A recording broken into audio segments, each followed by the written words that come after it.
Hi, New Life families. I'm Becky Nordgren. I'm the school nurse, and I wanted to give you an update on some of the COVID-related questions that I've been getting in the health office. So first of all, I want to thank parents for their vigilance in sending out your daily COVID screenings on each of your children every school day.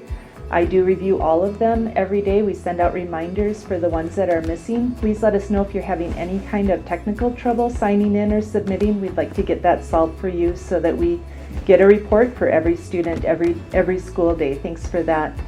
Also, I want to encourage you for any absence reports. For every absences, please don't call or email. Just go right to the NLA app and website and go ahead and just report your absence through that. Again, I see all of them as well as Wendy Dodd. So it's your best way to communicate any absence or any updates for us. So we appreciate you using that route to communicate with us. So at the beginning of the year for Eagle Kickoff, we gave you some of the COVID-related information for our exclusion policy, for symptoms to watch for, and Minnesota Department of Health has put out a new parents guide that's excellent. We've got a link to it on the Veracross Health tab, and so you'll be able to read it. You can read it today, or you can read it in the middle of the night or early in the morning when you notice your child has a runny nose or sore throat or has a fever. It's a great guide to know what to do. I want to thank our parents that have taken those precautions of keeping their children home when they have any symptoms, and then waiting for a phone call or an email from me to be able to know what to do with their children. Thank you for that. I'd like to cover those symptoms just a little bit with you to answer some of the most common questions that I'm getting. All of this is in this attendance guide. It's an 8-page document, but it kind of covers every possible scenario. So it really is a great resource. The second page is where you're going to see the symptoms.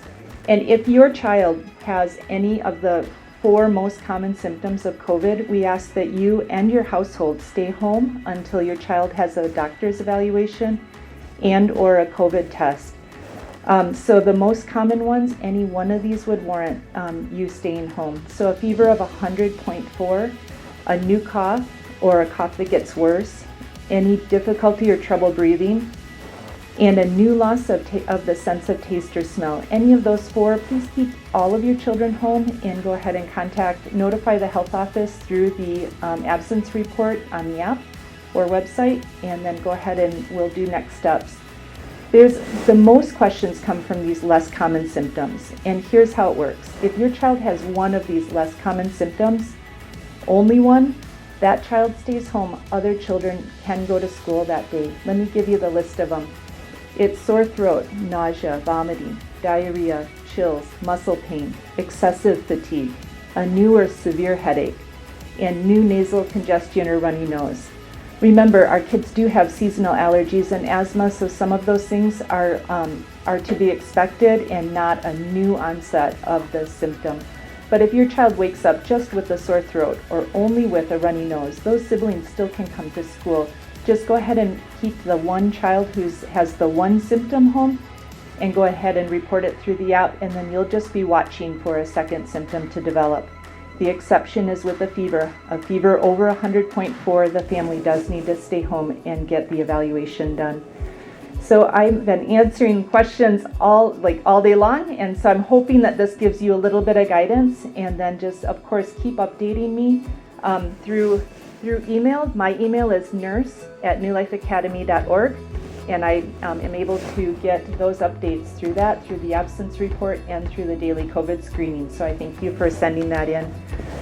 Now remember, if anyone in your house is being tested for COVID due to symptoms, your whole household does need to stay home until you get the result. Please notify the health office. Let me know that someone's being tested, and then let me know when you get the results of it. The other most common question I'm getting is, how will we be notified if someone in our child's class or our children's class does have a positive test result?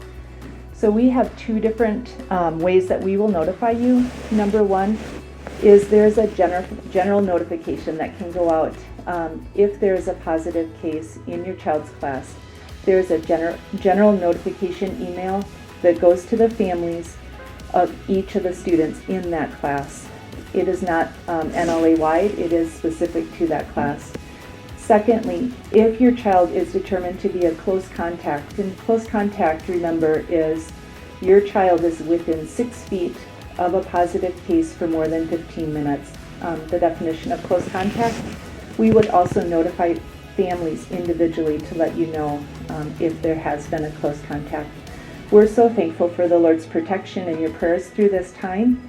And we're just thankful for how healthy our students have been and just the great results that we've been seeing. We're really thankful for that protection. We just want to remind everyone, of course, our students and families will, we have to care for their privacy, and so we don't want to contribute to any rumors or any unease about that. So we want you to know, we'll let you know if there's a general, someone is positive in your child's class, or we'll let you know if there's a close contact. But beyond that, we just respect families' privacy as well, and we will be as transparent as we possibly can.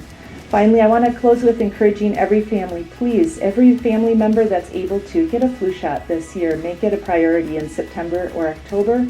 My family always goes to Target because we get a $5 coupon, and so we all get to pick out a treat when we get it done. But through your local pharmacy or clinic, get those flu shots to protect our student body from, and our teachers, everyone, from an additional cause of fever and respiratory symptoms, and also to protect our hospitals from having to deal with both influenza and COVID at the same time. We did see a number of students with influenza A and B. Last year we had some with pneumonia, some hospitalized. Let's take care to protect our whole school community by getting flu shots. Please remember our students still need to get their regular dental care, vision screening or vision appointments, and regularly scheduled well child checks. So I just encourage you to keep up with all those other healthy habits that your family needs. Wish you God's blessing. Thanks for taking the time to get updated on our COVID exclusion, and I hope you have a great weekend. Bye-bye.